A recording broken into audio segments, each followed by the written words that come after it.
আমি নীলেশ। আমি দুবাইতে থাকি। সম্প্রতি ঘটে যাওয়া এক অদ্ভুত চমৎকার আমি আপনাদের শোনাতে চাই।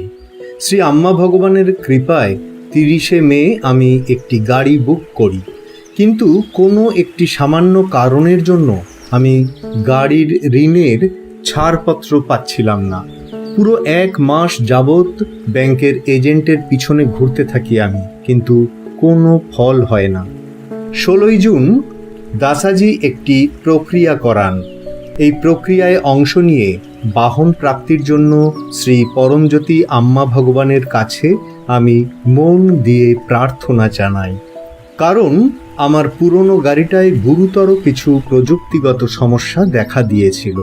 প্রার্থনা করার পর ব্যাংকের পিছনে দৌড়ানো আমি বন্ধ করে দিই।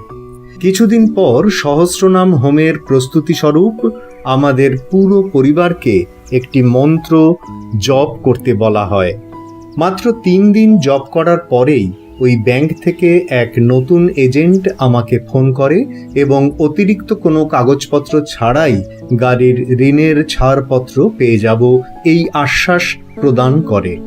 আমি পুরনো এজেন্টকে ফোন করে বলি 24 ঘন্টার মধ্যে যদি আমি ঋণের ছাড়পত্র না পাই তবে আমি নতুন এজেন্টের সাথে কাজ করা শুরু করব। মাত্র 30 মিনিটের মধ্যেই পুরানো এজেন্টের ফোন আসে এবং আমি গাড়ির ঋণের ছাড়পত্র পেয়ে যাই। সেটাও কোনো যাচাইকরণ ছাড়া।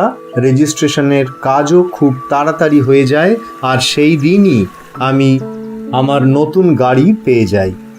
এইরকম এই একটি গাড়িই ছিল যেটা আমি খুব ভালো দামে পেয়েছি এবং যেটা আমার প্রত্যেক আবশ্যকতাকে পূর্ণ করতে পেরেছে।